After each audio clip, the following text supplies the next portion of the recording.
दोस्तों, अडानी साहब जो कि दुनिया के दूसरे सबसे अमीर शख्सियत हुआ करते थे, वो अब 7वें नंबर पर जा गिरे हैं। लेकिन सोचने वाली बात है दोस्तों कि इस पूरे झोल झपाटे पर सब खामोश है, कोई बात तक करना नहीं चाह रहा है। देखिए, सरकार तो चुप है, उनकी चुप्पी आप समझ सकते हैं कि क्यों चुप है, लेकिन मीडिया के मुंह में भी ताला लग गया है। वो सुना होगा आपने, सब कुछ देखकर आंखें मूंद लेना, सब कुछ देखकर अनजान बन जाना, सब जानते हुए भी चुप रहना, खामोशी अख्तियार कर लेना। वही अडानी के मामले में हुआ है।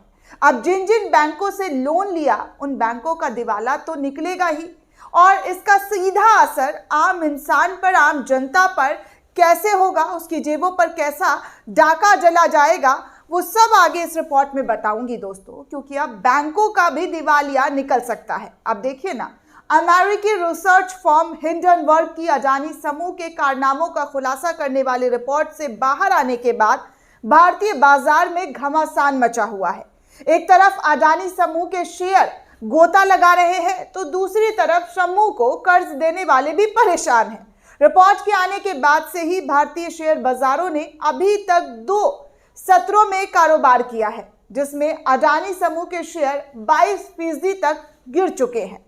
गौतम अडानी की खुद की संपत्ति में भी भारी गिरावट दर्ज की गई है, जिसके चलते वो अमीरों की सूची में 7वें नंबर पर जा पहुंचे हैं। सबसे ज्यादा चिंता की बात दोस्तों है LIC और SBI को लेकर, जिन्होंने अडानी समूह में भारी निवेश किया हुआ था। जी हां, SBI और LIC 2 ऐसे बैंक हैं जिन्होंने अडानी के जायदाद में, उनकी संपत्ति में सबसे ज्यादा निवेश किया हुआ था। देश भर के बैंकों ने इस पर प्रतिक्रिया देते हुए कहा कि वो सतर्क है और माहौल पर नजर बनाए हुए हैं। अभी कुछ भी चिंताजनक नहीं है। देश के सबसे बड़े बैंक SBI के चेयरमैन दिनेश कुमार खारा ने कहा कि अडानी समूह ने हाल ही में SBI से कोई फंडिंग नहीं जुटाई है और आगे आने वाले उनके अनुरोध पर बैंक विवेकपूर्ण निर्णय लेगा। हिंदुस्तान की खबर के मुताबिक बैंक ऑफ इंडिया के एक अधिकारी ने बताया है कि समूह पर पिछले महीने तक के लोन पर समूह का ब्याज भुगतान भी बरकरार है। अडानी समूह के गिरते शेयरों ने भारतीय संस्थागत निवेशकों में से एक LIC यानी जीवन बीमा निगम की भी चिंता बढ़ा दी है। देश की सबसे बड़ी इंश्योरेंस कंपनी LIC ने अडानी की समूह की कंपनियों ने भारी निवेश किया हुआ है। अडानी की 5 कंपनियों में LIC की 9% तक की हिस्सेदारी है। अडानी की कंपनियों में LIC ने करीब 77,268 करोड़ रुपए का निवेश किया हुआ है। जी हां दोस्तों, यह आंकड़ा एक बार फिर ध्यान से आप सुन लीजिए, 77,268 करोड़ रुपए जो है LIC का निवेश है। अडानी समूह के गिरते शेयरों में LIC को 18,000 करोड़ रुपए तक का नुकसान भी हुआ है। अडानी एंटरप्राइजेस का 20,000 करोड़ रुपए का फॉलो ऑन पब्लिक ऑफर यानी कि FPO सब्सक्रिप्शन के लिए खुला हुआ है। FPO भारतीय उद्योग जगत के इतिहास में सबसे बड़ा, और कंपनी एंकर निवेशकों से पहले ही 5,985 करोड़ रुपए जुटा चुकी है। हिंडनबर्ग की रिपोर्ट के बाद से ही कांग्रेस पार्टी ने सेबी और RBI से इस मामले का जांच कराने की मांग करते हुए कहा कि हिंडनबर्ग रिसर्च के आरोपों की गंभीरता से जांच की जानी चाहिए। ये LIC, SBI और अन्य सार्वजनिक क्षेत्र के बैंकों के जरिए समूह में किए गए उदार निवेश माध्यमों से देश की वित्तीय प्रणाली को प्रणालीगत जोखिम में डालने के मामले को उजागर कर सकता है। अडानी समूह कोई छोटा और साधारण कंपनी नहीं है दोस्तों। प्रधानमंत्री जब गुजरात के मुख्यमंत्री हुआ करते थे, तब से उनकी समूह के मुखिया गौतम अडानी हुआ करते थे। उनकी नजदीकियां जग जाहिर है। आप सभी जानते हैं कि गौतम अडानी और प्रधानमंत्री नरेंद्र मोदी की जो दोस्ती है वो किस कदर जग जाहिर है। अक्सर विपक्ष जो है वो ये आरोप लगाता है कि मोदी जी के 2 यार, एक अडानी और एक अंबानी, और अडानी के साथ तो कई ऐसी तस्वीरें भी आपने सोशल मीडिया पर देखी होगी। अब भारतीय जीवन बीमा कंपनी यानी कि LIC और भारतीय स्टेट बैंक SBI जैसे वित्तीय संस्थानों द्वारा अडानी समूह को अधिक कर्ज देने वाली वित्तीय स्थिरता और उन करोड़ों भारतीयों पर बहुत ज्यादा असर होगा जिनकी बचत योजनाएं इनके जरिए संचालित होती है। माकपा नेता सीताराम येचुरी ने भी हिंडनबर्ग के आरोपों पर चिंता जाहिर करते हुए कहा कि अगर ये सही साबित हुआ तो ये करोड़ों भारतीयों के जीवन को बर्बाद कर देगा। जो LIC और SBI के जरिए बचत करते थे, जो अपना सेविंग्स जो है इन जगहों पर सेव करते थे।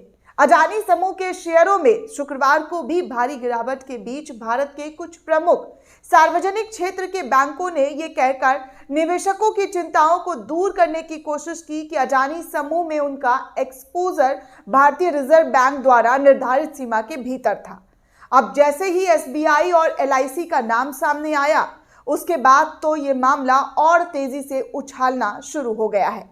और जिस तरीके से LIC और SBI बैंक जो है, जिस पर आम इंसान का भरोसा है, वो अपनी जमा पूंजी और तमाम जो फंड्स है वो यहाँ पर जो है वो रखते हुए नजर आए हैं। और खुद इस पूरे मामले को लेकर किस तरीके से जनता जो है, आम जो यूज़र है सोशल मीडिया पर, जो लिखते बोलते रहते हैं, जो सवाल खड़े करते रहते हैं, उनके भी सवाल मैं आपको पढ़कर ट्विटर के माध्यम से दिखा देती हूं कि क्या कुछ लोगों के जहन में चल रहा है और किस तरीके के तर्क दिए जा रहे हैं इन दो बैंकों के नाम सामने आने पर। तो देखिए दोस्तों, गोविंद प्रताप सिंह जो कि जर्नलिस्ट है, रिसर्चर है, इंडियन एक्सप्रेस में भी काम कर चुके हैं, लाइव हिंदुस्तान में भी काम कर चुके हैं, पत्रकार है पेशे से, और ये इस पूरे मामले को लेकर ट्वीट करते हुए लिख रहे हैं कि कुछ महामूर्खों को समझाना हाथी को चड्डी पहनाने के बराबर है। अब ये मूर्ख ये भी मानने को तैयार नहीं कि LIC को नुकसान हुआ है।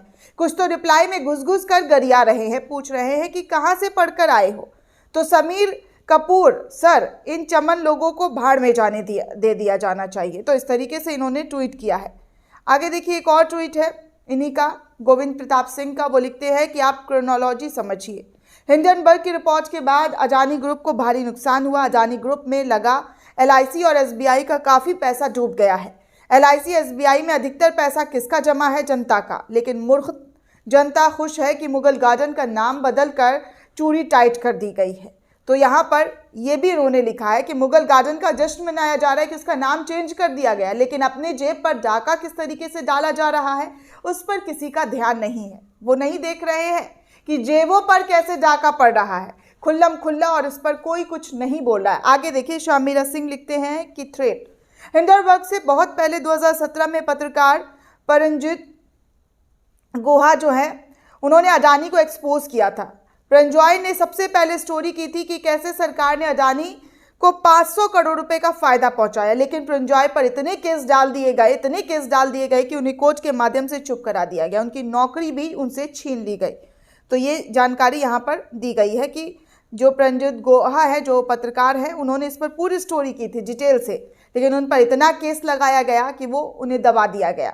बोलता हिंदुस्तान की तरफ से ट्वीट करते हुए लिखा गया कि मोदी जी, अडानी और उसके परिवार का पासपोर्ट तुरंत जब्त करो वरना ये भाग जाएंगे।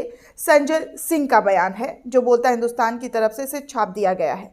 आगे देखिए, एक और खबर निकलकर सामने आ रही है ट्वीट में, बोलता हिंदुस्तान की तरफ से कि क्या गौतम अडानी भी देश छोड़कर भाग जाएंगे। ये सवाल भी लोगों के जहन में उठ रहा है कि क्या गौतम अडानी जो है वो भी जैसे नीरव मोदी, विजय माल्या, मेहुल चोकसी जैसे लोग पैसा लेकर देश का भाग गए हैं, क्या उसी तरीके से अडानी साहब जो सिर्फ मेहनत करके इतना बड़ा एम्पायर खड़ा किया था, और उस मेहनत के पीछे का राज जो है आप सबको पता है कि कैसे विदेशों में जो है फर्जी जो कंपनी खोल कर बैठे गए थे, और सीधे तौर पर वहां से जब हिंडनबर्ग की रिपोर्ट ने एक्सपोज किया तो वो सब कंपनी अब धड़ाधड़ बंद हो गई और इनके शेयर्स जो है वो गिरते चले गए।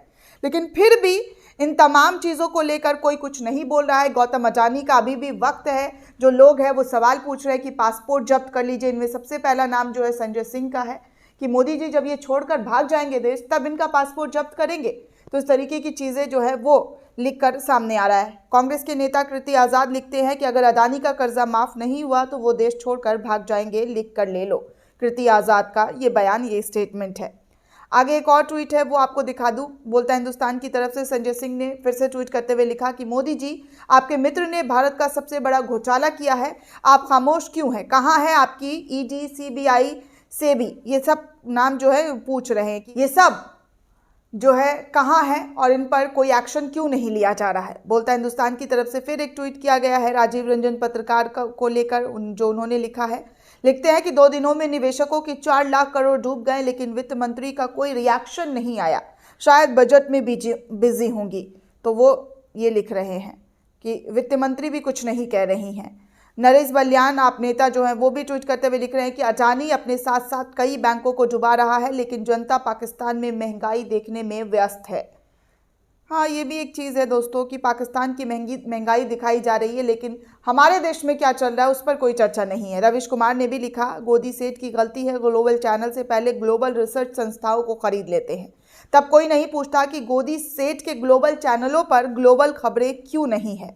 तो ये भी एक बड़ा मुद्दा है। यहाँ पर तमाम जो लोग हैं ये यही कह रहे हैं कि गौतम अडानी जो है वो देश छोड़कर भाग सकते हैं, तो उनका पासपोर्ट जो है वो जब्त कर लिया जाना चाहिए, उनके परिवार का पासपोर्ट जब्त कर लेना चाहिए, ताकि हमारे देश का पैसा जिस तरीके से बाहर भागा है विदेशों में, जो लेकर बड़े बड़े उद्योगपति भाग गए हैं जिनका नाम आप अच्छे तरीके से जानते हैं, उस तरीके से ये भी ना जो है गुल हो जाएं, भाग जाएं, रफू चक्कर हो जाए। तो इसको लेकर मोदी सरकार पर भी निशाना साधा जा रहा है। दोस्तों, इस पूरे रिपोर्ट को लेकर आप क्या सोचते हैं, आपकी क्या प्रतिक्रिया हमें कमेंट सेक्शन में ज़रूर बताइएगा। साथ ही साथ नेशन 360 को ज़्यादा से ज़्यादा लाइक, शेयर और सब्सक्राइब करना बिल्कुल भी ना भूलें।